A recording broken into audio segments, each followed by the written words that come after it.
A waitress slipped a warning to the mafia boss. Your right-hand man sold you out, you're the price. Before we jump back in, tell us where you're watching from. And if this story touches you, make sure you're subscribed, because tomorrow I've saved something extra special for you. Now, let's continue. The warm, sophisticated air inside the obsidian room clung with the rich perfume of truffle oil and old money secrets. It was a Thursday night in late autumn, but the exclusive Italian restaurant maintained the kind of climate control that made you forget seasons existed outside its vaulted, frescoed walls. Alexa Bliss had mastered the art of neutrality here. For 3 years, she'd served billionaires and power brokers, a ghost in her own black uniform, moving between tables with the practiced ease of someone who understood that the less you were noticed, the longer you survived. Her internal clock was screaming 11 hours on her feet, and the constant, polite smile was starting to feel glued onto her face. Alexa was tired, but she could not afford to slow down. Her income was determined entirely by the generosity of people who often confused basic decency with exceptional service. Her survival in a city that ate the unwary alive depended on her ability to anticipate needs and, more importantly, to read people before they even opened their mouths. She needed this tip. No, scratch that. She needed the guaranteed survival that came from keeping her head down and her eyes sharp in a world where everyone had an angle. The dining room held the usual quiet theater of the obscenely wealthy. But tonight, Alexa's focus was, as it always was, on table 7. Orlando Vian. The man was an anomaly, a splash of cheerful, muscular sunshine in a world built on shadows and silent threats. He was the head of the Vian Familia, a role that should have required a man carved from ice, not one with eyes the color of a Mediterranean sky, black hair that was always slightly disheveled, and a smile that seemed genuinely delighted by a good pasta dish. He was built like a Greek statue carved entirely from pleasantness. Orlando Vian's routine was legendary among the staff. He arrived at 8 p.m. precisely. He always ordered the same thing, the simple spaghetti aglio e olio, refusing the expensive steak options favored by his peers. He never demanded, always thanked, always remembered the names of the bussers, and tipped so extravagantly it felt like a prank. One time, he'd overheard Alexa mention her car trouble, and the next day, a check for twice the repair cost had mysteriously appeared in the service envelope. Everyone loved him, which in a place like this was the first and most dangerous sign of a profound weakness. The staff whispered that the only reason the Vian family hadn't been toppled years ago was that people genuinely felt bad about messing with Orlando. He was just too nice. His constant companion, Liam, was the opposite. Liam was carved from granite and anger, a hulking shadow with the kind of black hair and intense black eyes that suggested he hadn't experienced a moment of joy since the early 90s. He usually sat one table over, radiating the kind of controlled stillness that came from a lifetime spent expecting violence. He was Orlando's childhood friend and trusted bodyguard, but his perpetually furrowed brow seemed to express his deep, silent disapproval of his boss's entire existence. But tonight, the stillness had fractured. Alexa caught it as she passed, delivering a bottle of outrageously priced Barolo to a nearby table. Liam was fidgeting, not openly, but in a series of tiny, controlled spasms. She noticed the low, vibrating noise in his throat, a constant, suppressed hum that sounded like a generator struggling to turn over. And his focus was wrong. Liam's job was to be everywhere at once, his black eyes perpetually scanning the room for external threats. Tonight, his gaze was no longer sweeping the main entrance or the surrounding tables. It was flicking repeatedly toward the kitchen's service door. He was tense. He was waiting. Alexa, with her black hair and matching sharp black eyes, had an innate gift for recognizing deceit. Growing up, she'd realized quickly that survival wasn't about fighting the wolves. It was about knowing which sheep were actually wolves in disguise. The way Liam's right hand kept moving to the inside breast pocket of his tailored jacket, then pulling away, was not the move of a man protecting his boss. It was the movement of a man protecting himself, or, worse, protecting a transaction. The movement was barely visible, masked by the sudden clatter of a busser dropping a fork near the main station. But Alexa's eyes were better than any security camera. A short, nervous man, a definite non-regular, had approached Liam's table. The interaction was lightning fast, a handshake that was too quick, the almost instantaneous transfer of a thin manila envelope. Liam tucked the package away with the practiced, single-fluid motion of a spy in a B-movie. Payment for services rendered, or about to be. The nervous hum increased. Alexa forced herself to keep moving, delivering an empty water pitcher back to the kitchen, her heart beginning its familiar, frantic drum against her ribs. She tried to rationalize it away. Maybe it was legitimate business. Maybe it was just a financial report. Maybe Liam had finally taken up stamp collecting, and that was a rare collectible. But she knew better. The man who delivered it had the kind of unremarkable face that suggested he specialized in being instantly forgotten, and the transaction carried the heavy scent of finality. The signs continued to pile up, forming an ugly tower of confirmation. Liam kept checking his solid, expensive watch, a high-end, heavy timepiece that was clearly a countdown mechanism tonight, not once, but 6 times in 10 minutes. He offered only monosyllabic answers to Orlando's rare, kind comments, responding with clipped, "Yes, sir," or "affirmative," instead of his usual crisp acknowledgments. He repeatedly avoided eye contact with the boss, instead studying the wall behind Orlando with intense, proprietary focus. And then there was the jaw. A muscle clenched so tightly it made a slight twitch near his earlobe. Liam wasn't protecting Orlando. Liam was counting down. Alexa retreated to the cold, loud sanctuary of the kitchen, leaning against the cool stainless steel of the walk-in refrigerator. She forced herself to breathe, the smell of fryer grease and industrial cleaning solution grounding her. What had she seen? Enough. The horrible yet deeply familiar truth solidified. Liam was the childhood friend, the only one Orlando truly trusted, and he was the one delivering the price. The irony wasn't lost on Alexa. Liam, who often muttered under his breath that Orlando's kindness was a flaw, a dangerous human weakness, had finally acted on his belief. Liam saw Orlando's humanity, his generous spirit, his refusal to be a monster, as a liability to be eliminated before it destroyed them all. Alexa debated her options. She thought about walking away. This was the Mafia. This was above her pay grade, above her moral code, above her very desire to live. She could go home, collect her meager savings, and forget the familia existed. But the image of Orlando's genuinely cheerful face, the man who once tipped her $50 just because she had a cold, made the decision impossible. She would not let the nicest man in the Mafia die because his friend thought basic human decency was bad for business. The final piece slotted into place when she made another circuit and saw the brief, professional exchange of texts. Liam looked up from his phone, and his eyes met the service door, where a delivery driver, whose uniform looked suspiciously clean, stood for exactly 3 seconds too long. The driver's eyes were cold and devoid of curiosity. He gave Liam the smallest, most professional nod. The plan was in motion. This wasn't a bad feeling. This was a timetable for murder, and the killer was sitting at the next table. Alexa ducked into the service station. She grabbed her order pad and pen. Tell him the truth. Make it simple. Make it actionable. Her first few attempts were crumpled and discarded. Too vague. Too hysterical. Too long. The third, scribbled in a tight, decisive hand, was perfect. Your right-hand man sold you out. You're the price. Simple, direct, and containing just enough specific detail to make a man like Orlando, who was deceptively intelligent beneath the cheer, take immediate notice. If she was wrong, she would lose her job. If she was right, she might die. But the moment she wrote the words, she felt a profound, satisfying surge of clarity. Her invisible world was over, and the chaos had begun.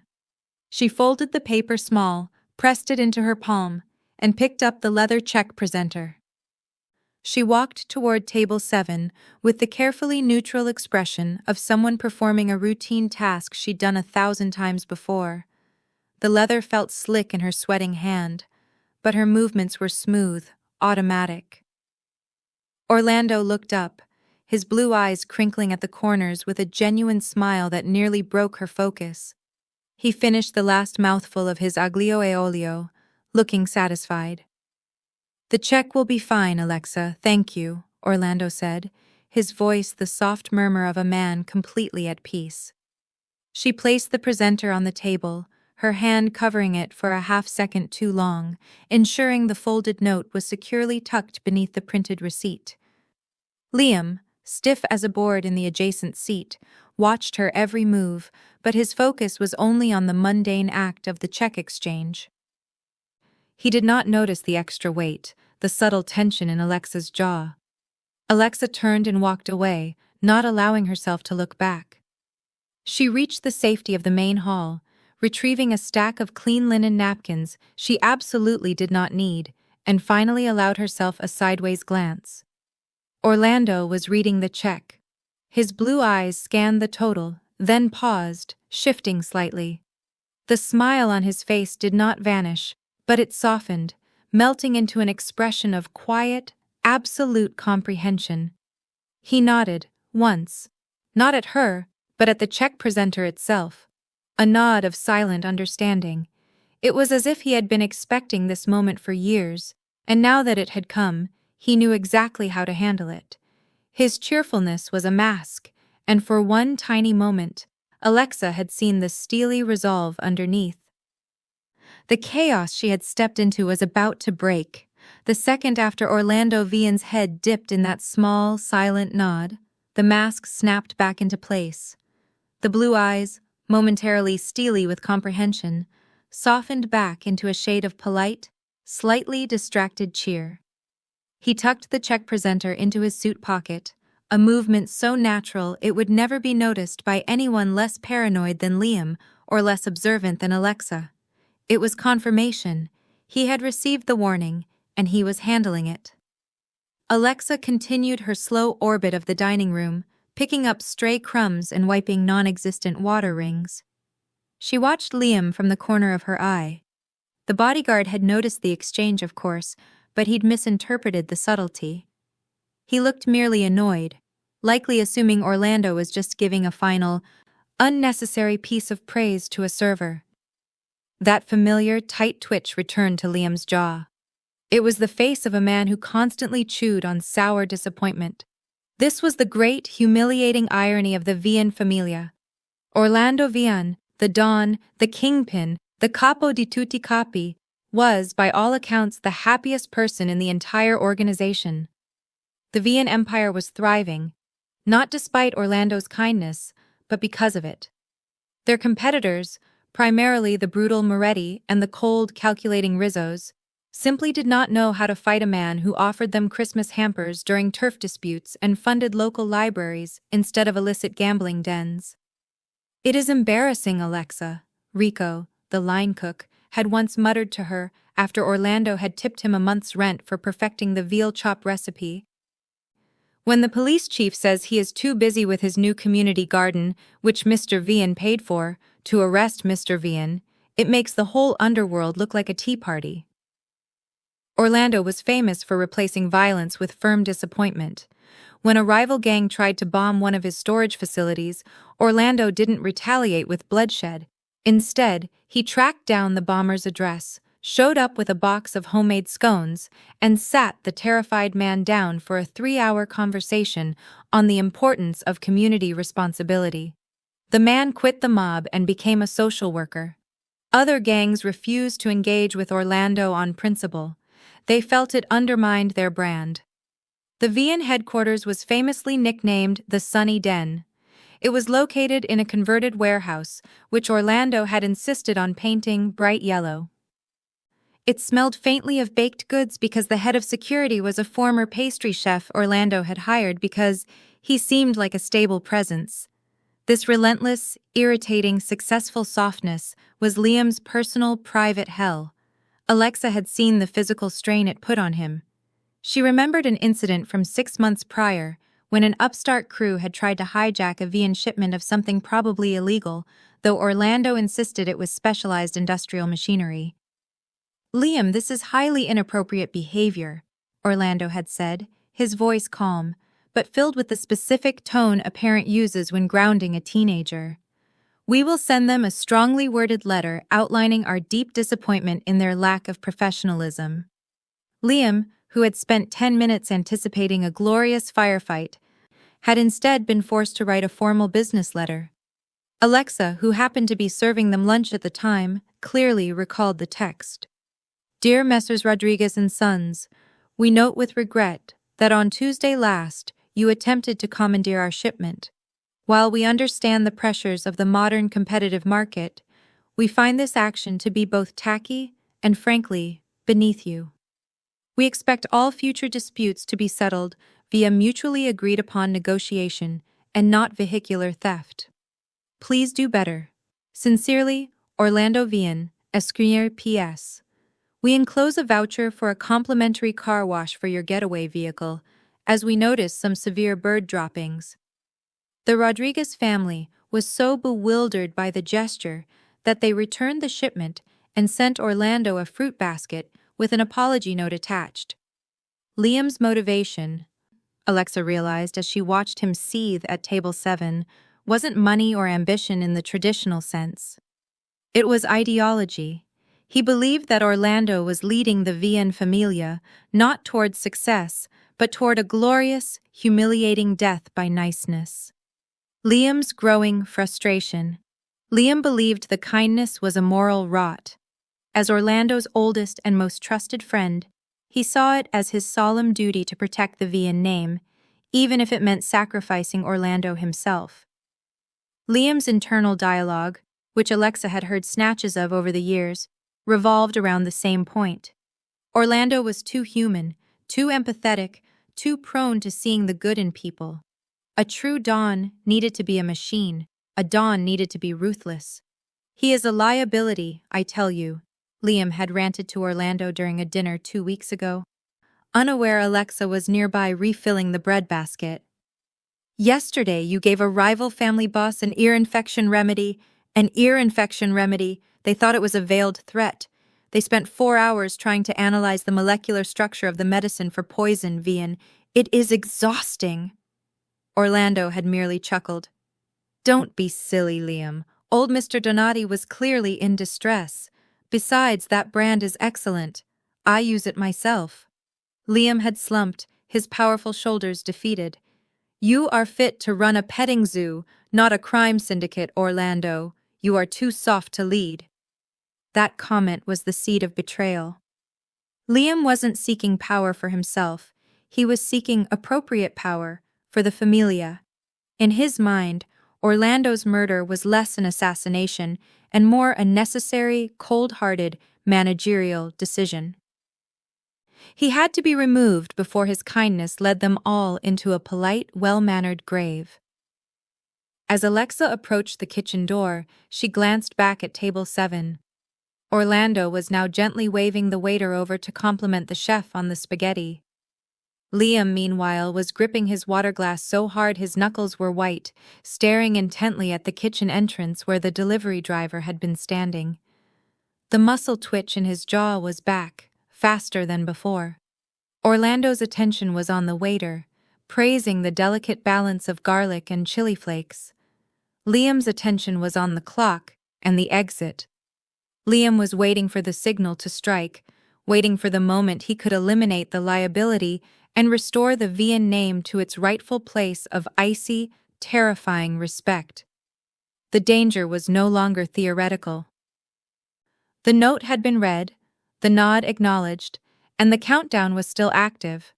Alexa had thrown a pebble into a still pond, and now the ripples were about to become a tidal wave. She knew that any second now, Liam would make his move, regardless of Orlando's reaction. She just had to survive the break. The swinging doors of the kitchen parted, and Alexa stepped through, leaving the cheerful blindness of Orlando and the coiled tension of Liam behind.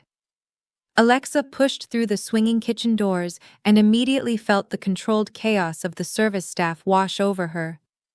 Cooks shouted orders, pans clattered, and the industrial fans created a cacophony that temporarily drowned out her racing thoughts.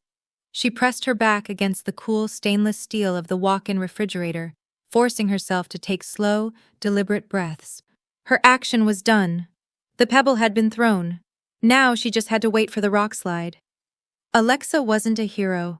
She was a woman who had spent her life avoiding confrontation, mastering the art of the retreat.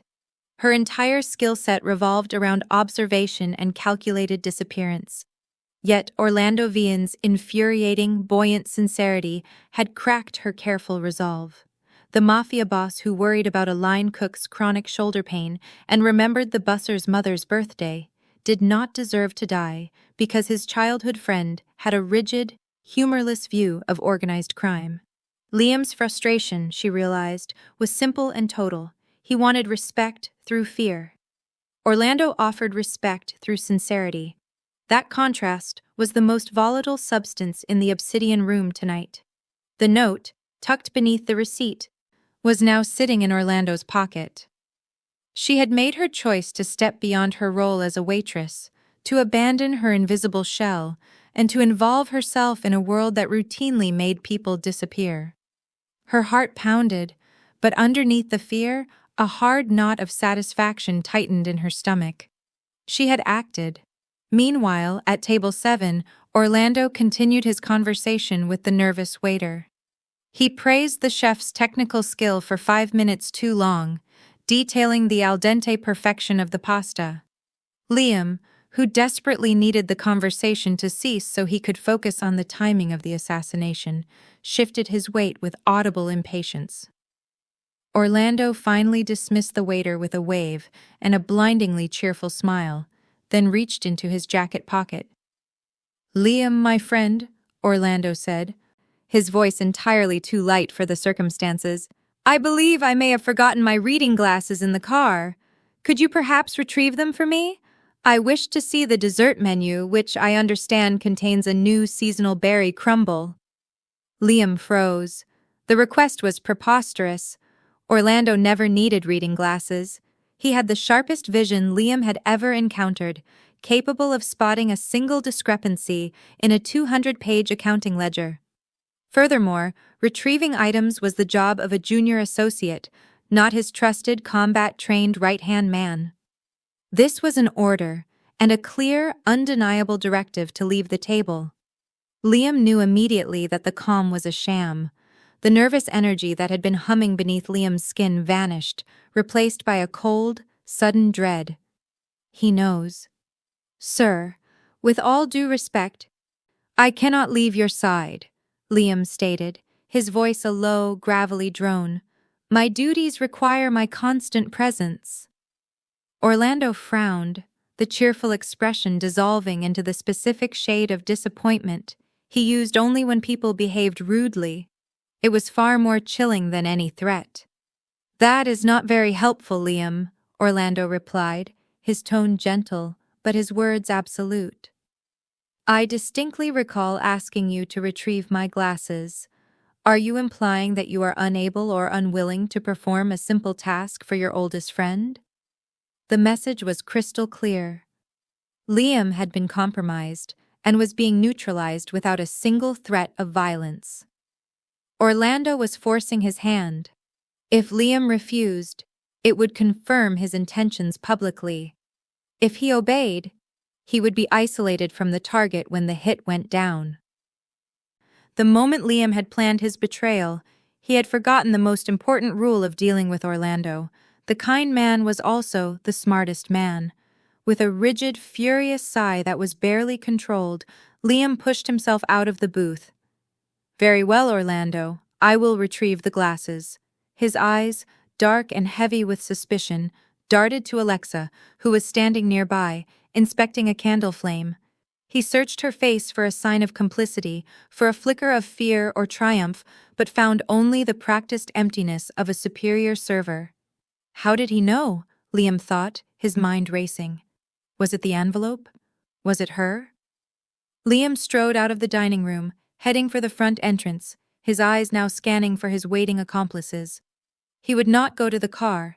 He would go straight to the staging area and call off the hit, or, failing that, accelerate the timeline and execute the plan himself. Orlando watched Liam disappear, and the moment the doors closed behind his former bodyguard, the cheerful facade dropped entirely. The blue eyes turned sharp, moving instantly to the kitchen entrance, locking onto Alexa.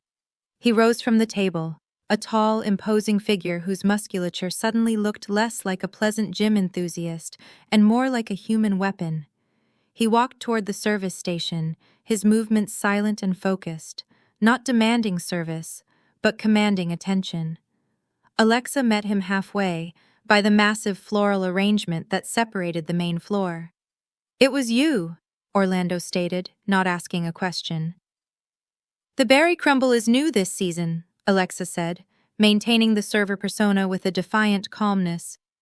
"I hear it's delightful." Orlando stopped less than 2 feet from her, his presence radiating pure, controlled power. That note was precise, direct. "You saw the transaction." "I see everything, Mr. Vian," Alexa said, lowering her voice slightly, but not yielding ground. Her back was straight, her gaze level. She had accepted the danger the moment she wrote the words. "It's how I survive in a room full of people who think I'm part of the furniture." Orlando studied her face, his expression unreadable. He saw no fear, only a kind of fierce, protective anger. "Liam is my oldest friend, my brother. He has been protecting me since we were 8 years old." "He believes your kindness is a weakness that will get you killed," Alexa retorted, the words tumbling out quickly. "He's right about the weakness, but he's wrong about the outcome. He was going to sell you to the Rizzos. They don't appreciate community gardens." A flicker of genuine pain crossed Orlando's face, quickly suppressed.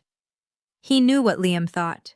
He had heard the arguments for years, but to hear his impending betrayal delivered so plainly by a stranger was a different kind of blow. "You saved my life," Orlando said quietly. He didn't offer a dramatic reward or a vague promise. He offered a fact. "And you are the only one I trust now." "I'm a waitress, Mr. Vian. I refill water glasses and sell dessert," Alexa shot back. "No," Orlando corrected, his voice hardening slightly. "You are the only person in my entire life who correctly analyzed a threat, acted on zero data, and then remained completely composed when confronted by the principal subject." Liam thought he was acting in the best interest of the Vian familia. He was wrong. His weakness was always that he couldn't understand the true nature of power. He believed kindness was a flaw. He was wrong. It's an ambush tactic. People drop their guard. He paused, a tiny, genuine laugh escaping him. "I'm too nice to be the Don. He was right about that, wasn't he?" Alexa didn't answer. She just held his gaze. Orlando suddenly straightened. "I am calling an emergency meeting. I need to be gone in 3 minutes. Can you get me to the back exit without anyone noticing?" "You are wearing a suit that costs more than my annual income, and you look like you're modeling for a yacht catalog," Alexa said dryly, her tough, badass attitude kicking into gear. "You are impossible to miss." "Then make the impossible possible." Alexa didn't hesitate. She grabbed a clean service towel and threw it over his forearm. "Lean in close. You're asking for the location of the bathroom. Make a face like you're about to vomit." Orlando immediately adopted a pained, nauseated expression. "Perfect," he whispered. "I'm going to guide you through the kitchen, out the service door, and to the loading dock. You will wait there for 30 seconds, then disappear. You won't look back, and you won't look confused. You are going to look like a man who just had a terrible, terrible reaction to the truffle oil." Alexa looked toward the front entrance. Liam would be back any minute, and when he didn't find Orlando's glasses, he would know the game was over. "Now, Mr. Vian, let's go." She placed her hand lightly on his elbow, playing the role of the sympathetic waitress assisting a suffering guest, and began to guide the towering mafia boss toward the chaos of the kitchen. The betrayal had not yet unfolded, but the warning had been received, and the countermove was in motion. Alexa guided Orlando through the kitchen, maintaining the charade of the deeply uncomfortable patron and the dutiful server. "You look convincingly ill, Mr. Vian," she murmured, her voice tight with tension. "Liam will be back soon. We need speed." "It is not difficult to appear nauseated when I consider the sheer administrative nightmare Liam has just created," Orlando whispered back, his voice strained with genuine stress, though not from fear. "The paperwork alone will be staggering." They moved quickly past the steaming grills and clattering dish stations. The head chef, accustomed to Orlando's odd habits and generous tips, merely gave Alexa a knowing, supportive nod. He had seen far stranger things involving Vian guests, usually alcohol-related. Alexa shoved the service door open to the loading dock. The air outside was cool and damp, smelling of garbage bins and wet cardboard. 30 seconds, Mr. Vian," Alexa instructed, her voice dropping to a fierce command. "Stay by the bins. Do not move. If anyone approaches who is not me, you run. Got it?" Orlando, the terrifying mafia don, nodded meekly. "Understood. Be careful, Alexa. That man is desperate." She didn't wait for his thanks. She pushed the door shut and leaned against it, praying her simple plan would give him the necessary head start. 5 seconds later, the main dining room doors burst open with a loud, aggressive slam. It was Liam. He hadn't bothered going to the car for the fictional reading glasses. He had gone straight to the staging point and found his accomplices in disarray, the delivery truck waiting to intercept Orlando's exit, only to learn the target hadn't moved. Liam, black eyes blazing, strode directly to table 7. It was empty. The check presenter was gone. The note was gone. He pivoted, scanning the room. His eyes locked onto Alexa near the kitchen. He didn't need confirmation. His betrayal had been exposed, and he knew instantly who the leak was. "Where is he?" Liam bellowed, his voice cutting through the soft jazz and polite chatter like a chainsaw. The dining room instantly fell silent. This was not the expected, well-mannered withdrawal of the Vian family. This was messy, uncontrolled aggression, exactly the behavior Orlando despised. Alexa didn't flinch. She took a step forward, putting the floral arrangement between them. "Mr. Vian felt unwell. He asked me for the nearest restroom." Liam stalked forward, moving with a brutal, single-minded focus. "Don't insult my intelligence, girl. He never gets ill." "Where did you send him?" "To the restroom, sir," Alexa repeated, her chin lifting defiantly. "He had the spaghetti. Perhaps the chili flake ratio was too aggressive for his delicate disposition." Liam stopped, his face contorting with disgust. He was right. Orlando was too soft, too delicate to live in their world. This ridiculous escape attempt was proof. He pulled a compact, silenced handgun from his jacket. The scream was immediate and piercing.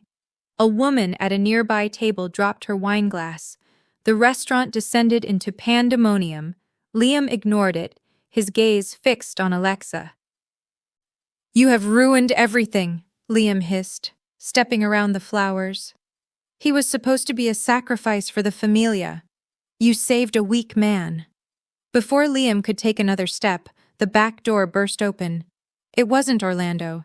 It was Orlando's pastry chef turned head of security, armed with a rolling pin and an expression of utter paternal disappointment. "Liam, what is the meaning of this ruckus?" the chef yelled, completely ignoring the gun and focusing entirely on the disruption. "We have an order for 80 cannolis that must be fulfilled. Put that unsightly object away at once, young man." Liam was momentarily stunned by the sheer absurdity of the interruption. That brief distraction was all Orlando needed.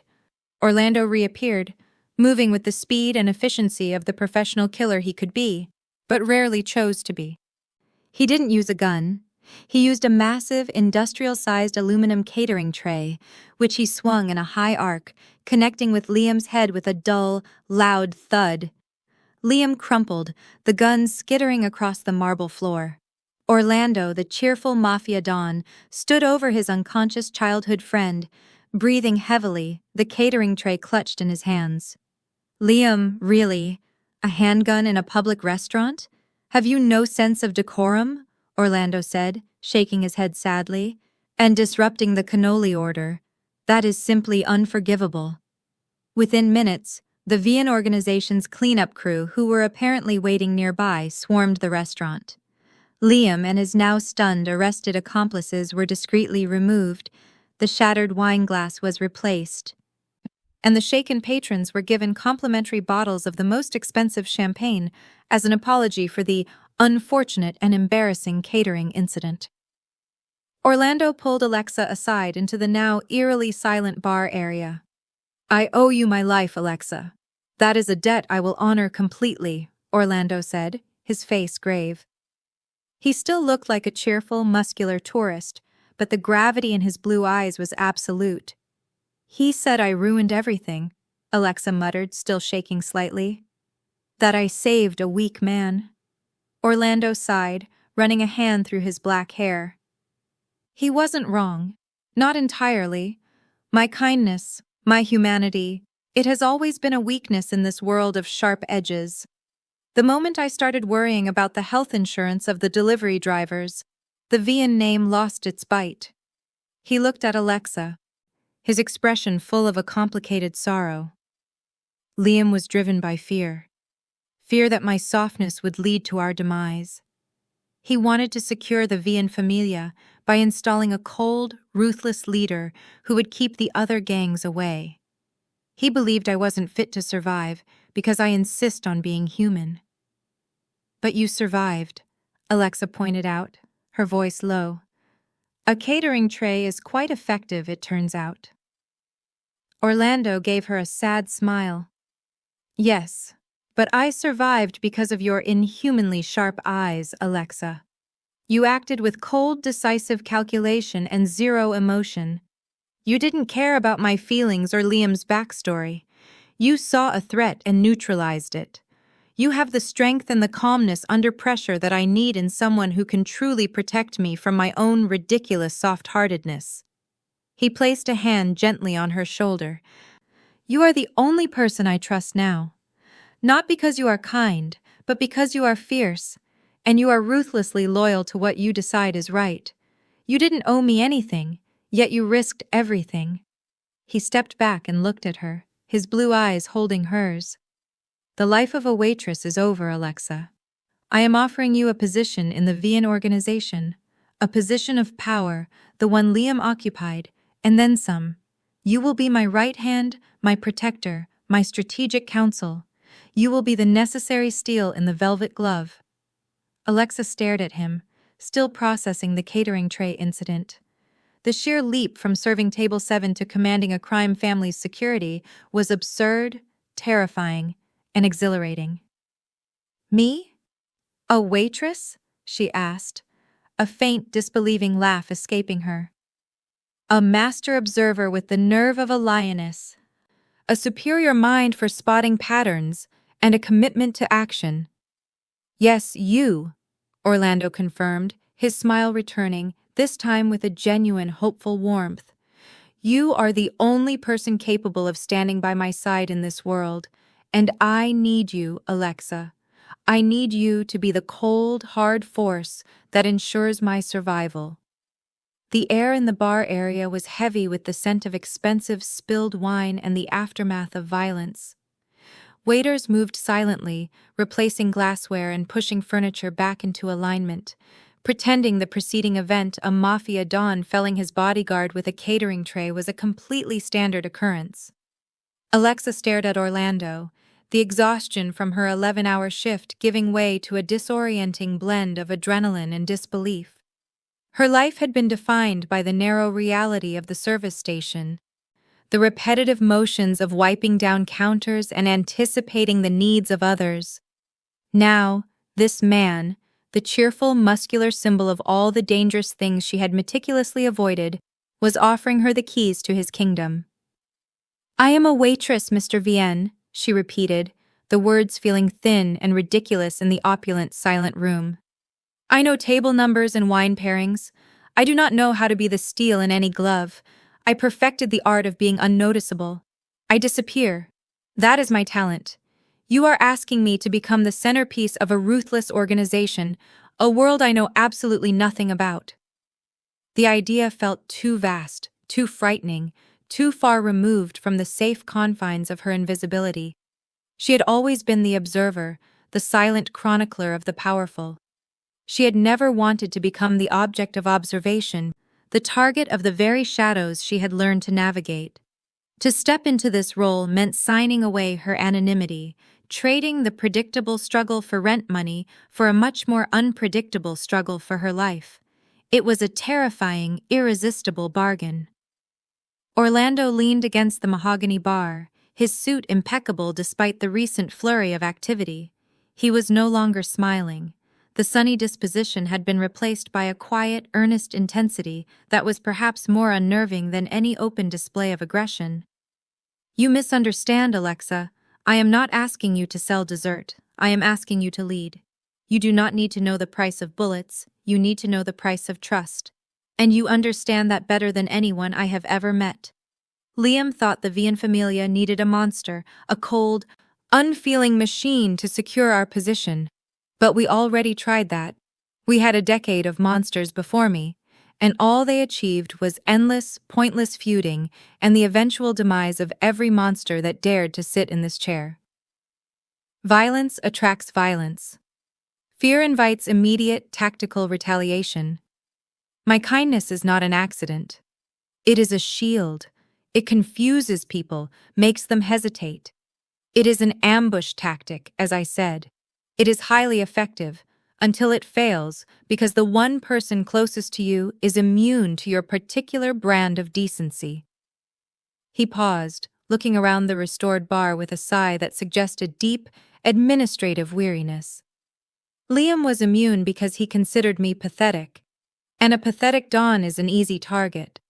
He was willing to sacrifice me, his oldest friend, for the sake of an abstract, brutal idea of power. Liam's flaw wasn't in his capability, it was in his profound lack of imagination. He saw only the old way of doing things. Orlando pushed off the bar, walking toward her with a deliberate slowness that commanded attention. I need you, Alexa, precisely because you are not a gangster. You are a clean slate. You have never been corrupted by the idea that power must equal cruelty. But you have something far more valuable than ruthlessness: objective foresight. The entire Vian organization, built on the predictable habits of loyalty and fear, failed to see Liam coming. You, a waitress on a triple shift, saw the subtle shift in his posture, the frequency of his watch checking, the almost imperceptible weight of an envelope, and you acted with complete, cold certainty. You are pure, unadulterated strength under pressure. You did not panic. You did not scream. You wrote a concise, specific warning and delivered it perfectly. The only person in my life who was capable of saving me was the one person I had never asked to. The world you occupied, the world of the invisible, gave you the perfect vantage point. It taught you how to read the soul of a room. That is the true nature of power, Alexa. Not the ability to inflict pain, but the ability to see the danger before it materializes. He stopped, his blue eyes holding hers with an unwavering, gentle gaze.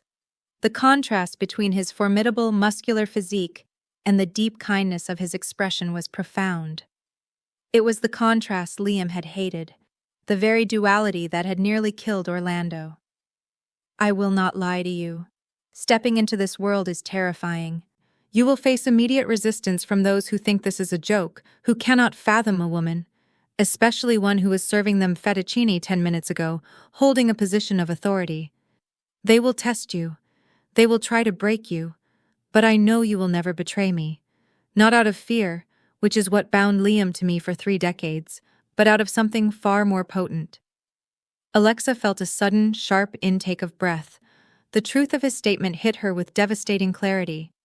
Liam's bond was rooted in childhood duty and a professional philosophical commitment to the Vian name. Alexa's bond, formed over years of silent observation and culminating in a moment of terrifying altruistic action, was rooted in an emotion she had meticulously denied. She had saved him not because he was the Don, but because he was Orlando.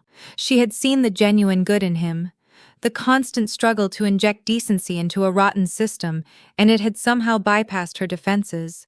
She loved him. It wasn't the romantic, sweeping love of fiction, but a fierce, protective, total loyalty forged in the crucible of recognizing true goodness in a man who shouldn't possess it. It was an unshakable, profound connection to the anomaly he represented. And Orlando, in his perceptive, kind way, had seen that truth before she had even admitted it to herself. He knew that this bond was the one anchor that would truly save him. I was never truly protected, Alexa, because everyone around me was conditional, Orlando continued, his voice softer now. They were loyal to the idea of the Dawn, or the power, or the money. Liam was loyal to the idea of what I should be, and when I failed his standards, he made his move. You, however, are loyal to me, the simple kind man who likes his spaghetti plain and hates confrontations. That loyalty, rooted in genuine affection, is the only shield that will never turn against me. It is the only thing stronger than the darkness of this world. He offered her a small, hopeful smile. I need your strength, Alexa. I need your fierceness. I need your tough, no-nonsense attitude to counteract my foolish, sentimental heart. I have always been too kind for this position, and the moment I recognized that, the moment you confirmed it with your note, I knew I had to make a change. I step back. You step up.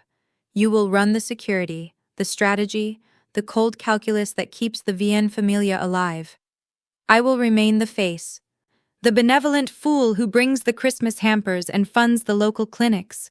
But you, my dear Alexa, will be the true power, the silent, terrifying force ensuring my continued existence. You are my last, best line of defense, and I will never doubt your conviction. Alexa straightened, feeling the weight of his trust settling over her shoulders. The fear was still present, a cold shiver down her spine, but it was now tempered by a burning, undeniable sense of purpose. Her old life, the life of invisibility and low wages, felt distant and unsatisfying. Orlando had not just offered her a job, he had offered her meaning. He had recognized the potent, dormant power within her, the strength she had only ever used to calculate tips and avoid trouble. Now, she would use it to protect the one person in the world who deserved it least, and yet needed it most. The Mafia boss, with a human heart. The transition was complete. She was no longer just the waitress. She was the protector, the advisor, the woman holding the true reins of power. She was Orlando's necessary darkness. I accept, Mr. Vien, Alexa said, the words ringing with a sudden, unshakable authority she hadn't known she possessed. Her black eyes, usually reserved and guarded, now held the cold, steady light of command. But there are rules. First, we lose the catering trays. Second, no more sentimental letters to rival gangs. From now on, they get silence and action. If I am to be your steel, I will be the hardest steel you have ever encountered, and I will never betray you. Not for money, not for power, and certainly not because I think you are too kind. I will protect your kindness, Mr. Vien. I will be the wall that shields that vulnerability. Orlando Vien, the gentle Don, beamed at her. It was the same bright, genuine smile he gave the busser who remembered his water preference, yet this time it was directed at the person who had just become his ultimate, unshakable safeguard. Then welcome to the Familia, Alexa. I have a feeling the future of the Viens is about to become very interesting. The world she had built for herself was over. This new world, his world, was terrifyingly real, and she now stood at its terrifying center, ready to command. The sleek black sedan, the kind that whispered wealth rather than shouting it, moved silently through the late-night streets of the city. Orlando sat in the back, looking completely at ease, while Alexa sat beside him, every muscle tight with the awareness of her new reality. The driver, a large man named Marco, whose ear Orlando had spent 5 minutes inquiring about, maintained a professional silence. "So," Orlando began, breaking the quiet with a familiar, easy tone, "are you enjoying your first official outing as the new Vice President of Strategic Logistics and Operations?" Alexa didn't turn her head. She watched the city lights flash across the tinted window. "I am adjusting, Mr. Vian. The paperwork you mentioned earlier is likely going to be extensive." "Oh, call me Orlando, please. We are past the formalities of truffle oil now," he insisted cheerfully. "Orlando," she corrected herself, the name feeling strange on her tongue. "We have an immediate, critical problem." "Your security is too predictable. Liam's attempt failed because he was too obvious and you were too smart, but the next attempt will be orchestrated by the Rizzos, who are far more clinical. They will strike where they perceive maximum weakness, which is precisely where you think you are strongest." Orlando tilted his head, intrigued. "And where is that?" "Your home. You are predictable. You go to the community center every morning at 7 sharp to admire your garden. You insist on walking the 2 blocks alone because you enjoy the quiet. That walk is the place where they will try to assassinate you. It is a soft spot, masked by sentimental routine." Orlando's bright blue eyes narrowed in appreciation, the genuine kindness momentarily eclipsed by the sharp realization of danger. "You have been watching me for 3 years, haven't you?" "It was my job to anticipate. I knew your order, your preference for seating, and your schedule. I am your shadow. Now I am your shield. Your routine ends tonight. Marco, divert to the warehouse district. We will not be going to his residence. We need to establish a new, temporary headquarters where the routine is not known." Marco, who had been driving V& Associates for 2 decades, didn't argue. He glanced at Orlando in the rearview mirror, waiting for confirmation. Orlando merely offered a magnificent pleased smile. "Marco, listen to Alexa. Her instincts are superior. She correctly predicted the menu special last week, which saved me a considerable amount of embarrassment at a meeting. And she knows my weaknesses better than my own mother. Do exactly as she says." Marco grunted, acknowledging the order with professional respect, but his eyes held a visible, if subtle, skepticism toward the woman who, hours earlier, had been polishing his silverware. The VN headquarters, the Sunny Den, was indeed an absurdity. It was a massive, converted industrial building painted an aggressively cheerful shade of dandelion yellow. Inside, the main floor was a brightly lit, open-concept office space that resembled a tech startup more than a mob headquarters. Instead of mahogany desks and velvet curtains, there were standing desks, beanbag chairs in the corner, and a giant whiteboard covered in motivational slogans about quarterly projections and team synergy. The faint smell of fresh-baked cinnamon rolls hung in the air, courtesy of the former pastry chef now manning the security station. When they entered, the inner circle of the Vian Familia was already gathered. They were big men, dressed in expensive, tailored suits, but they looked less like crime bosses and more like exasperated middle managers. Their faces, a collection of skeptical scowls, were turned toward Orlando, but their focus immediately snapped to Alexa. The confusion was palpable. There was Silas, the financial advisor, a gaunt man who only ever worried about tax fraud. Vinny, the enforcement specialist, a mountain of a man who looked permanently bewildered by Orlando's nonviolent policies. And Ricardo, the intelligence gatherer, who was currently clutching a tablet showing a confusing diagram of a new water filtration system Orlando had ordered. Orlando, walking into the room with his usual buoyant energy, threw his arms wide. "Gentlemen, wonderful news. We have a necessary change in management. Liam has decided to take an extended, shall we say, sabbatical, due to some unfortunate recent philosophical differences. Effective immediately, I have promoted Alexa to take over all strategic operations and personal security. She is the most indispensable asset the VN organization has ever acquired." The silence that followed was heavy enough to crush bone. Silas, the financier, finally broke it, his voice tight with incredulity. The waitress? The one who serves the aglio e olio? Vinny, the enforcer, simply flexed his enormous jaw, the movement indicating a profound, silent offense. Alexa stepped forward, placing herself deliberately in front of Orlando. She didn't raise her voice, but the sudden, cold efficiency of her presence silenced all further dissent. She was no longer the invisible server. She was the commander. My name is Alexa.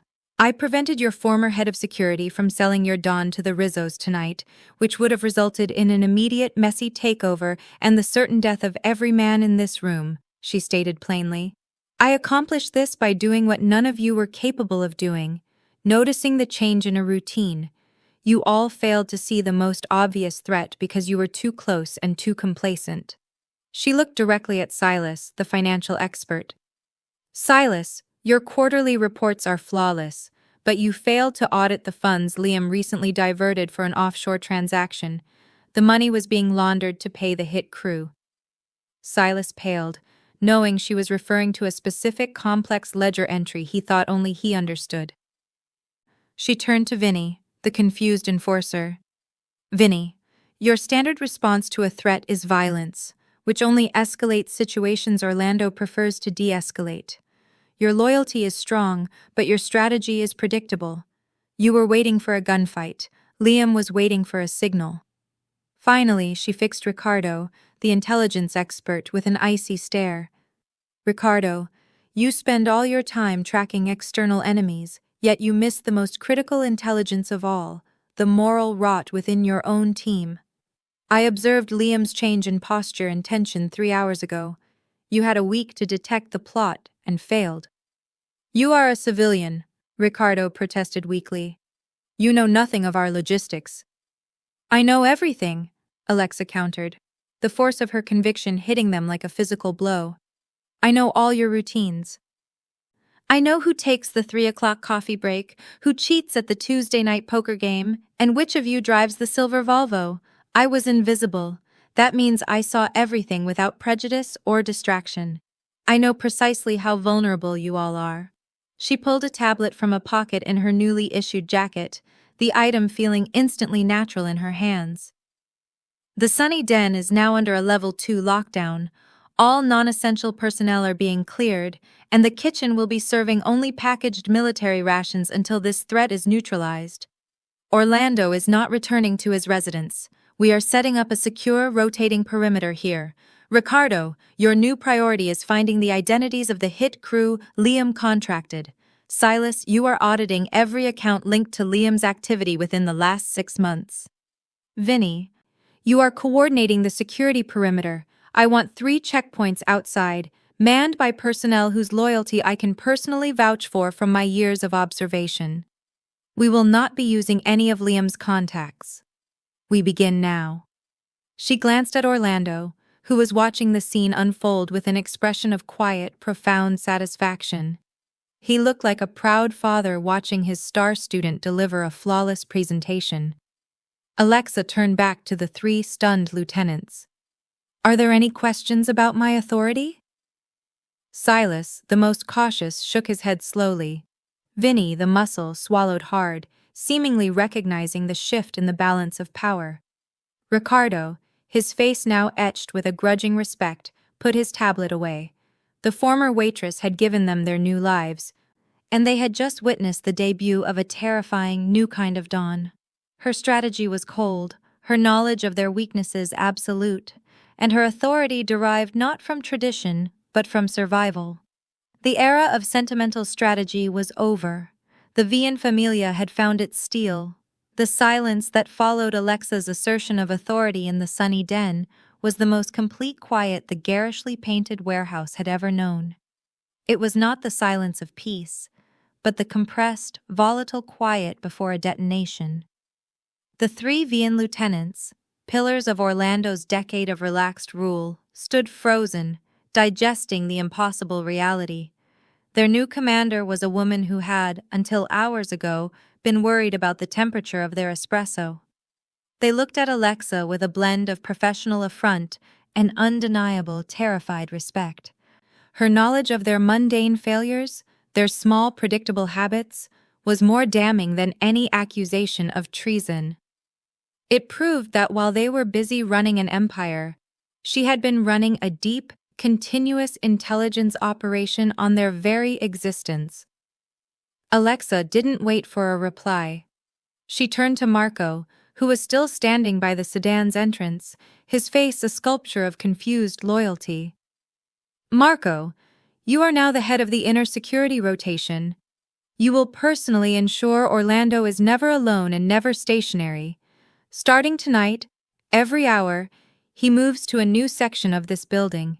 He sleeps on a cot, not a bed. His communications must be routed through 3 different encryption layers, all of which will be changed hourly. You will eat what he eats, and you will stay sober. I don't want muscle. I want focus. Understood? Marco, a man who measured his life in the simplicity of tasks, looked overwhelmed but nodded firmly. Understood, ma'am. Good. Vinny, Alexa continued, turning to the mountain of an enforcer. Your men are loyal, but they are also known for their visible swagger. That ends now. I want shadows. I want silent perimeters. You will deploy 2 layers of security. The first layer will patrol the entire block outside, looking for anything that does not belong. The second layer will patrol the block after that, acting as a false flag, looking for anyone watching the first layer. This is not about muscle display. It is about misdirection. No one should ever know where the true defense line is. Anyone who draws attention to himself is reassigned to the community garden until further notice. Understood?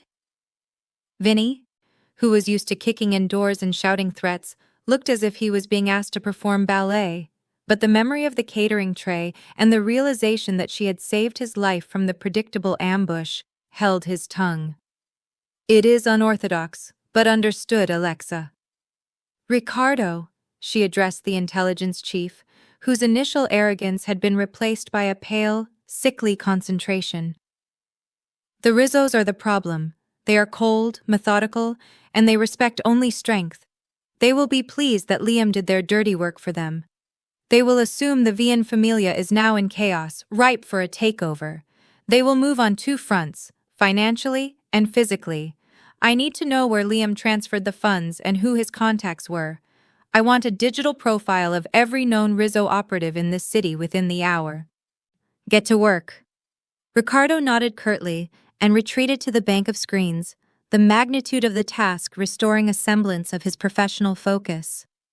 Silas, the financial advisor, watched his peers receive their orders, his face a mask of careful neutrality. He knew his turn was next, and he correctly anticipated that her demands on him would be the most humiliating. Silas, Alexa said, meeting his anxious eyes. You are the money man. You know our legal and illegal cash flow. Liam had access to your systems. I need a complete forensic audit of all accounts, looking for any unusual expenditures, particularly those related to shell corporations that facilitate immediate, non-refundable cash drops. But more importantly, I need you to create a network of deliberate financial misdirection. We need to look panicked. We need to leak small, controlled information that suggests panic selling, cash flow issues, and internal collapse.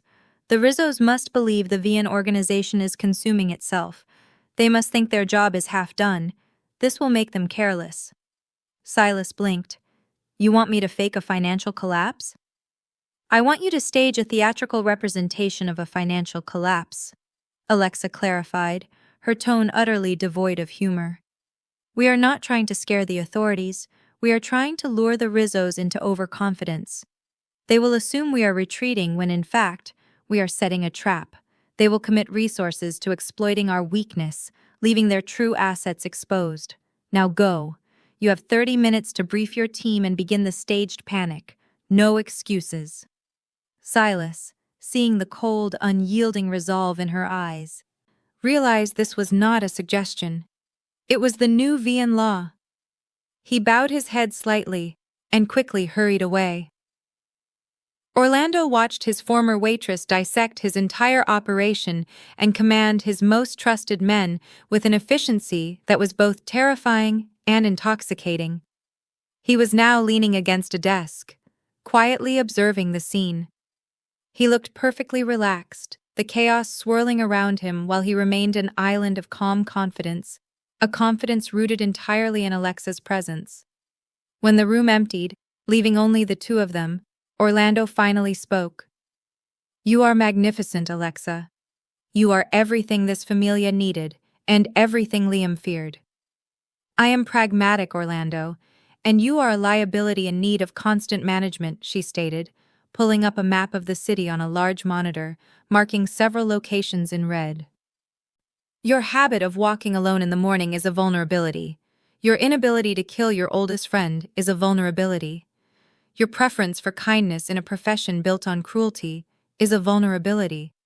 I accept the job of managing those weaknesses, but you must accept my authority.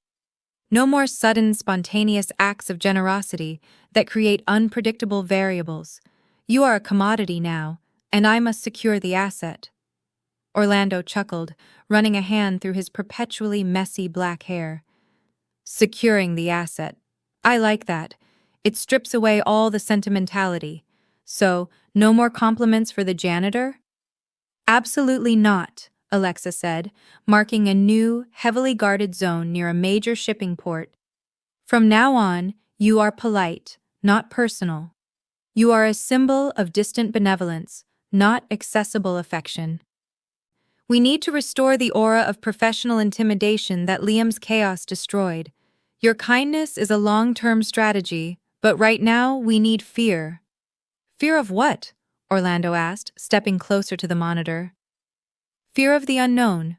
Fear of the change," Alexa replied, tapping the monitor, where the red zone represented a known Rizzo choke point. They knew Liam. They knew his move would be a violent, traditional response. They will now face an enemy that operates outside of every criminal convention. They will face me, the invisible woman who sees the ledger and the heart of the man at the same time. They will realize that your weakness was a distraction, and your true strength was always hidden. Ricardo returned, breathless, 30 minutes later. The urgency in his posture was testament to how seriously he now took Alexa's authority.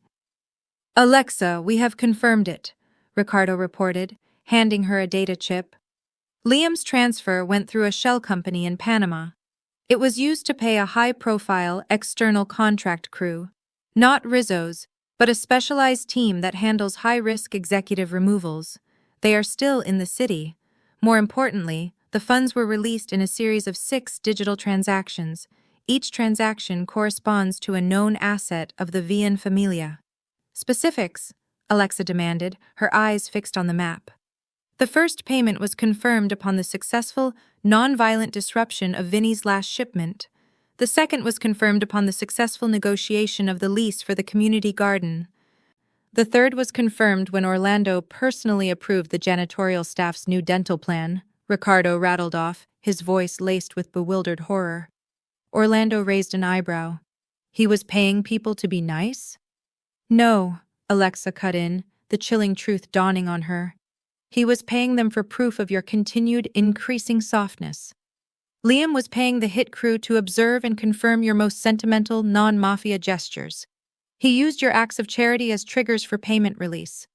He considered your kindness a successful stage of disarmament." This was a new level of cold cynicism, a betrayal engineered to monetize Orlando's decency. "The Rizzos," Alexa continued, focusing on the larger threat. "They would have been waiting for the signal that Liam had executed you. They expected to walk in and sweep up the pieces in. They are not waiting for a financial collapse.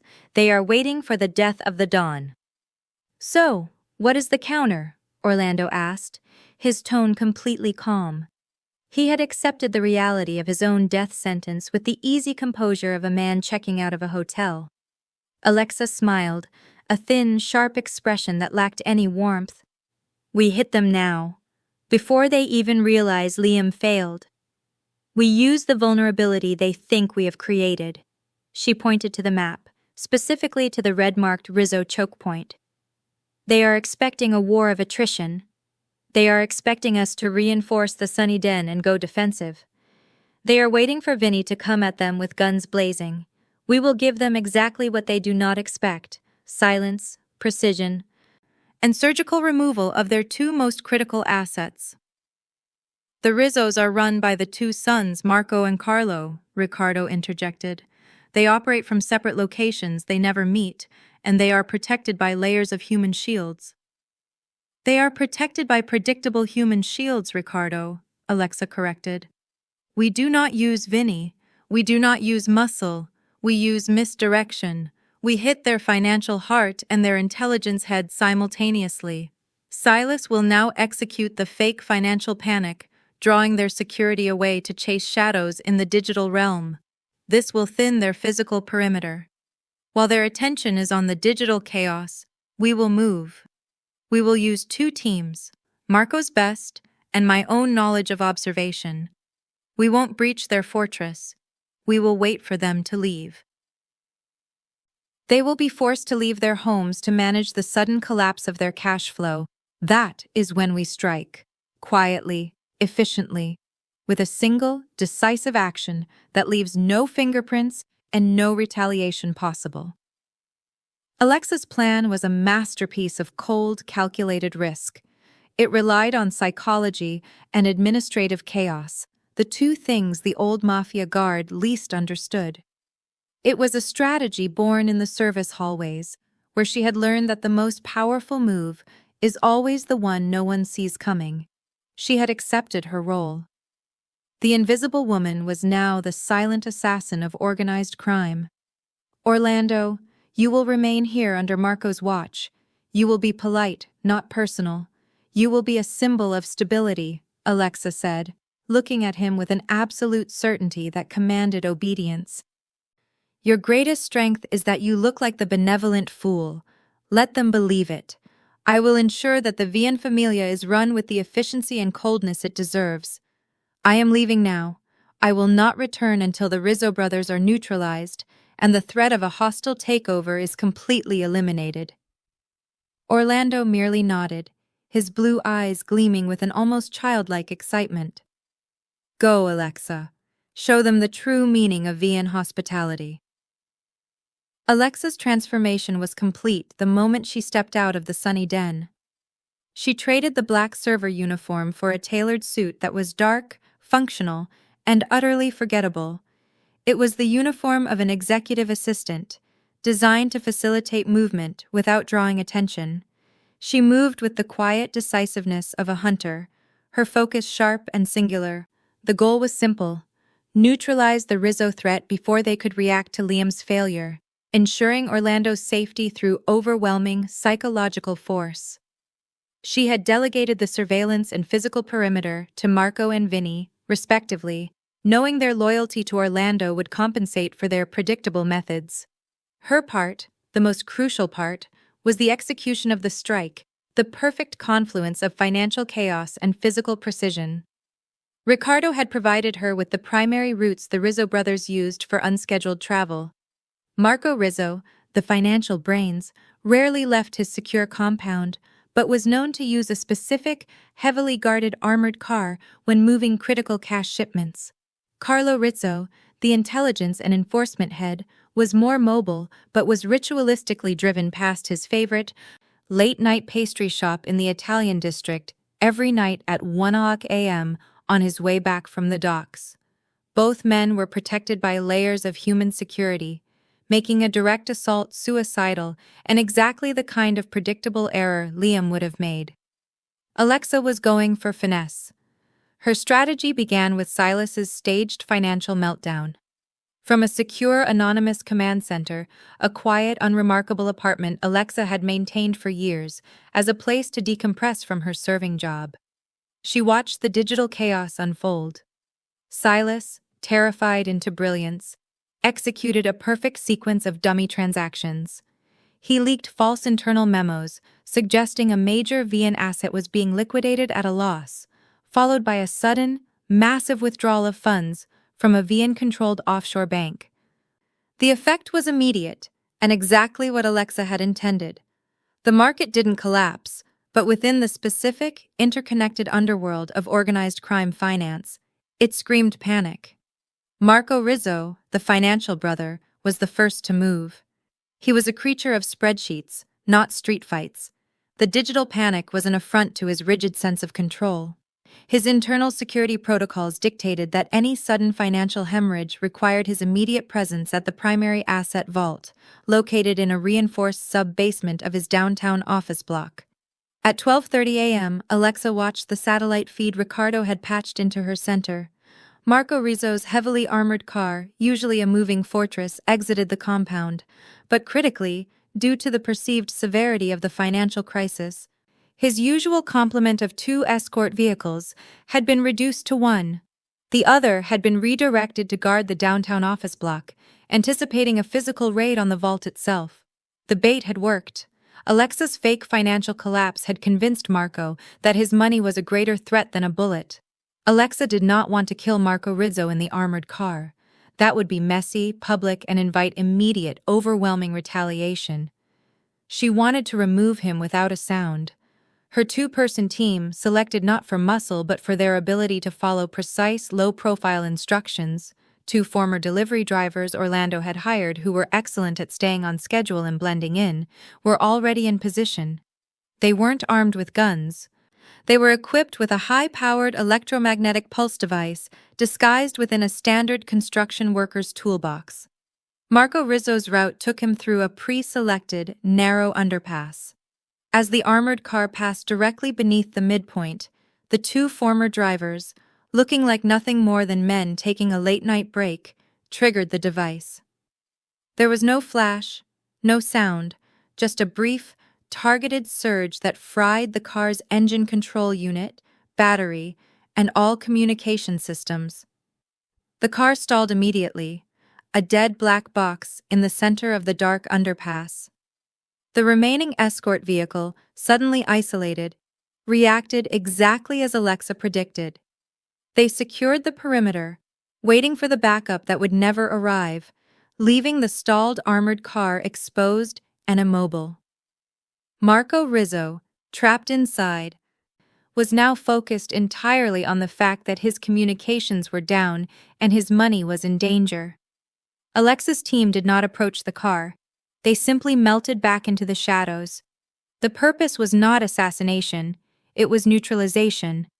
Marco Rizzo, isolated, immobile, and cut off from his network in the middle of a massive financial crisis, was now completely useless. He was a don who could not command, a banker who could not transact. The Vian Familia hadn't killed him. They had simply deleted his function. While Marco Rizzo was panicking in his silent, dead car, Alexa turned her attention to Carlo Rizzo, the enforcement head. Carlo's routine was predictable because it was driven by a personal, sentimental need, his love of the late-night pastry shop. At 1:00 a.m., the lights of the Pasticceria Napoli were the only source of warmth in the quiet district. Carlo's convoy, unlike his brothers, was 3 cars deep and full of heavily armed men. They were expecting a gunfight, prepared for a traditional ambush. But Alexa was not interested in the convoy. She was interested in the pastry shop owner, an elderly man named Gennaro, who had been in the business for 50 years and refused to close early for any crime lord. Alexa had placed a carefully worded anonymous call to the city's Public Works Department at 12:55 a.m., reporting a severe structural hazard at the corner of the Pasticceria Napoli. At 1:00 a.m., exactly as Carlo's convoy began its approach, 2 city trucks, large, loud, and official, blocked the street leading directly to the pastry shop. Workers in reflective vests began cordoning off the area with yellow tape, creating a legitimate, chaotic barrier. Carlo Rizzo's convoy, suddenly confronted not by rival gangsters but by mundane, bureaucratic inconvenience, was forced to stop.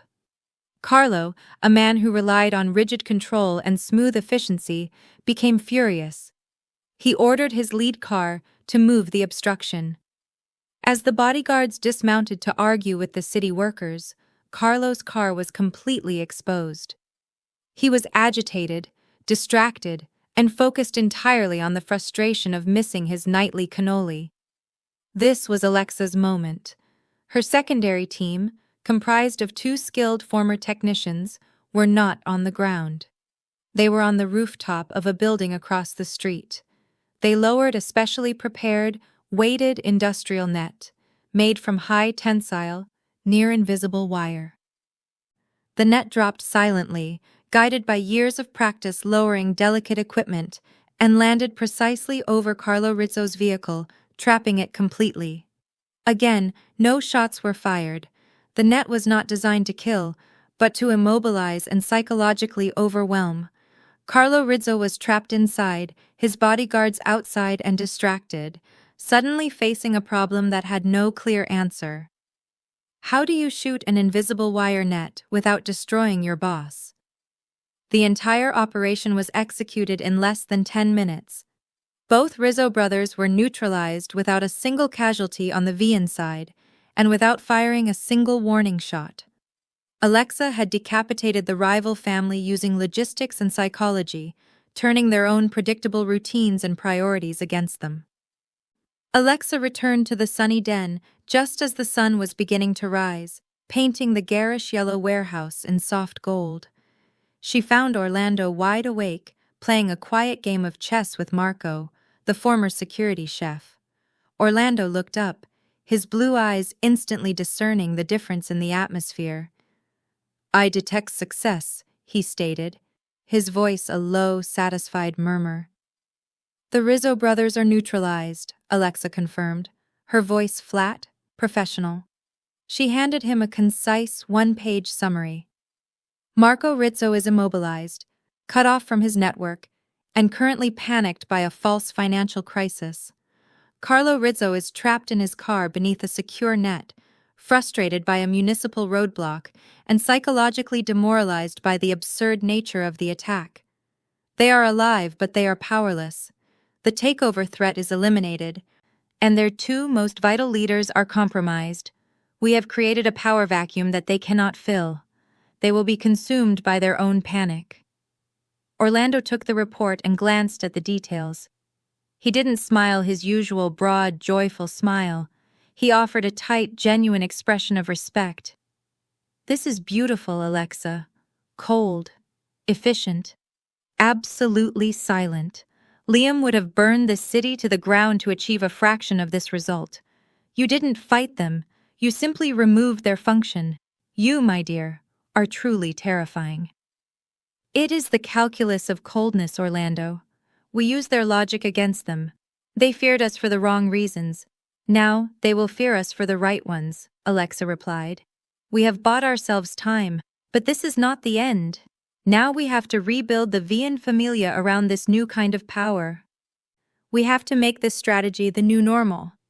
"And what is the next step for the new normal?" Orlando asked, watching the sunrise through the warehouse windows. "The next step," Alexa said, removing her suit jacket and tossing it onto the empty desk, the decisive action signaling the end of the operation, "is dealing with the remaining lieutenants who still believe a Waitress cannot run this operation. They are a vulnerability. We deal with them, and then we secure your position completely. We make the chaos work for us."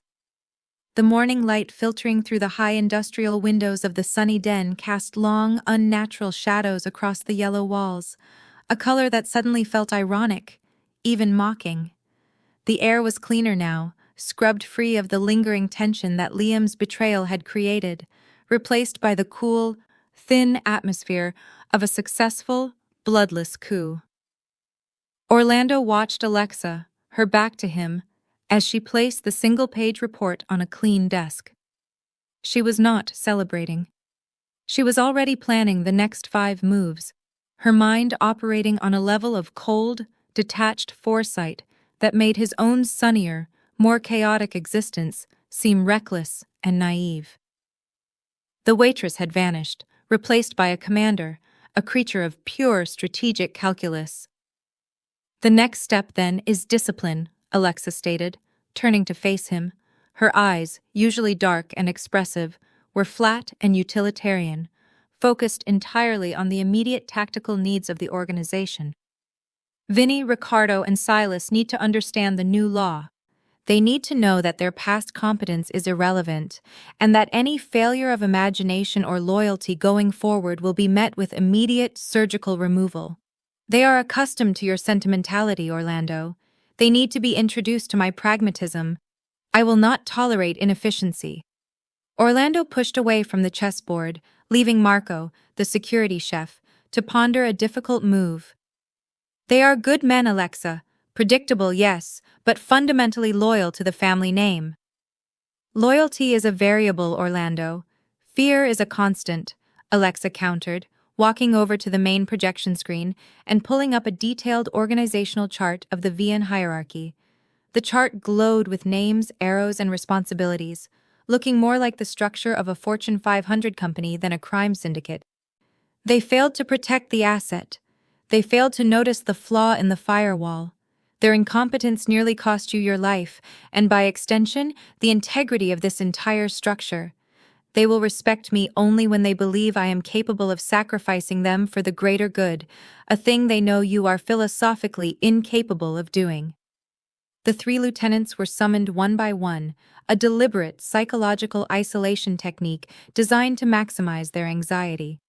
Silas, the financial advisor, arrived first, still pale from the sheer audacity of having been forced to simulate a crisis he was terrified of experiencing in reality. He was a man obsessed with stability, and Alexa had forced him to embrace chaos. Alexa did not sit down. She stood, an imposing figure of silent authority. Silas. The financial panic you engineered was flawless. The funds you leaked were immediately chased by the Rizzo intelligence teams, confirming their priorities are rooted in immediate monetary gain. Your work bought us the 10 minutes we needed for neutralization. However, in your rush to comply, you left one minor, traceable digital fingerprint in the offshore account metadata. It was sloppy. It suggests panic. Silas stammered. Ma'am, I was working under extreme duress. I haven't slept. The Rizzos never sleep, Silas. They are not ruled by human frailty, and neither are we, Alexa said, her voice quiet and chillingly matter-of-fact. The error has been corrected, but let this be the only warning. Your job is not to manage money. Your job is to weaponize it. You will now permanently oversee a dedicated misinformation fund. Every week, you will create a new, controlled rumor of VN weakness, keeping our rivals perpetually off balance and distracted. If I ever see a traceable, sloppy error again, you will be reassigned permanently to the community garden's financial oversight, where the stakes are limited to fertilizer costs. Silas, faced with the terror of perpetual exposure and the shame of a demotion to horticulture, snapped to attention. He nodded sharply, the fear in his eyes replaced by a grim determination. Alexa had not threatened his life, but his professional identity, a threat far more effective for a man of his nature. Vinny, the enforcer, followed. He was uncomfortable in the sterile, air-conditioned office, clearly preferring the brutal simplicity of street-level negotiation. He was also profoundly unnerved by the lack of blood involved in the Rizzo operation. He was a creature of tangible, measurable violence. Vinny, Alexa began, addressing him directly. Your men are currently performing a necessary, if rudimentary, perimeter defense, but they are asking questions. They are confused by the silent nature of the attack. They are not celebrating the victory because they were denied the violence they understand. Vinny cleared his throat, pushing the boundaries of his discomfort. With respect, Alexa, the men need to see force. They need to see blood on the street. It reinforces their commitment. You neutralized the Rizzos, yes, but no one saw it. It's a rumor. It's not leadership. Alexa stared at him, a moment of profound silence stretching between them. She did not argue or shout. She simply reached down and picked up a heavy, ornate Italian crystal decanter from Orlando's desk. It was an antique, a gift from a rival family trying to buy goodwill, and it was fragile, yet immensely heavy. You believe leadership is defined by visible force, Alexa said softly. She did not raise the decanter. She did not threaten him. Instead, with a sudden, sharp, precise movement, she dropped it directly onto the solid granite floor. The glass did not simply break. It shattered into 1,000 tiny, non-retrievable fragments, sending a spray of sharp dust across the room. The sound was deafening, shocking in the contained quiet of the office. "That," Alexa stated, pointing to the glittering shrapnel, "is what happens when you use force in an uncalculated, public way. It is messy, it is loud, it leaves evidence and invites reaction. It is predictable." She then reached into her jacket pocket and pulled out a small, intricately carved wooden chess pawn. "This is the new leadership, Vinny. Quiet, precise, and placed exactly where the enemy least expects it. You have 50 minutes to clean up every single piece of that glass. Use a vacuum, use a brush, use a chemical compound. But if I find one single shard, one single traceable piece of evidence that this happened, you will lose your position. You need to learn that control is measured not by how much noise you make, but by the absolute lack of noise you leave behind." Vinny, the massive enforcer, looked from the glittering, dangerous mess on the floor to the cold, focused intensity of Alexa. He understood. His task was a test of absolute, meticulous, silent obedience, the one thing he was worst at. He immediately dropped to his knees, grabbing the nearest cloth, his previous defiance utterly extinguished. Ricardo, the intelligence expert, had watched the entire performance from the doorway. When Vinny crawled out of the room, Ricardo walked in, not with defiance, but with a deep, newfound respect. He recognized brilliance when he saw it. "The reports are in, Alexa," Ricardo stated, using her first name with a new, professional deference. "The Rizzos are in complete disarray. They don't know who hit them. Marco is focused on the bank run and is convinced the Moretti family launched a sophisticated digital attack. Carlo is still trapped beneath the net. We released a controlled rumor that the Rizzos were defeated by their own internal paranoia, a self-destruct mechanism triggered by their own avarice. The remaining captains are already fleeing, consolidating their assets, desperate to avoid the same fate. The territory is ours. The Vian name is safe." "Good," Alexa said, looking back at the organizational chart. "Now shift your focus to the Morettis. They are old school. They value honor and territory. They will see this as weakness, an invitation to a turf war. They will not understand silent warfare. Prepare a detailed intelligence profile on their transportation schedules, their most predictable meeting locations, and their financial weaknesses. We will show them that the Vian Familia is now capable of eliminating entire operations without ever leaving the negotiating table. We do not want their territory. We want their fear. We want their permanent, total submission." Ricardo nodded. "It will be done, Alexa." The Morettis will be terrified.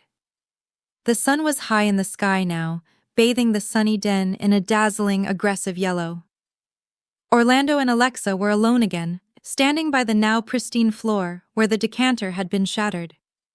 Marco, the former security chef, entered, handed Orlando a perfectly brewed, precisely measured cup of coffee, and silently retreated. "Your lieutenants are yours now, Alexa," Orlando said, taking a sip of his coffee.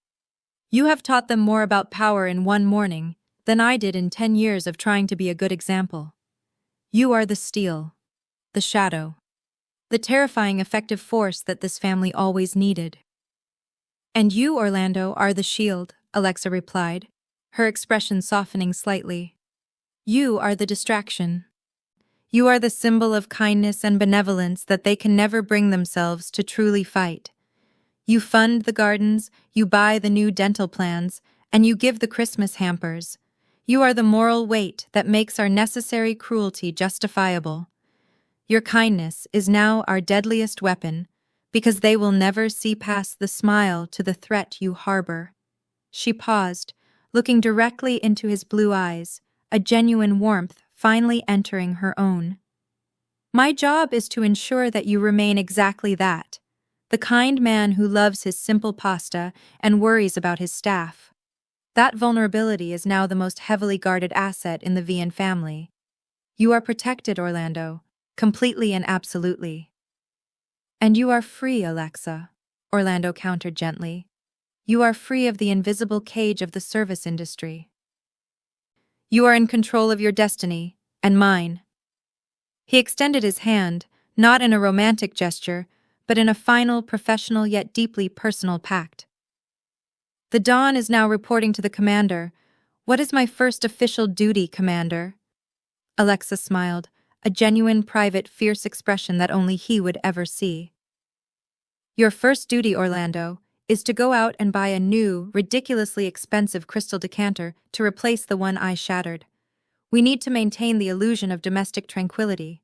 And then, you will call the head of the Moretti family and offer him a complimentary voucher for a specialized therapeutic massage, emphasizing the benefits of stress relief. Let the games begin. The circle was complete. The waitress had saved the Dawn, not by changing him, but by becoming the necessary darkness to protect his light.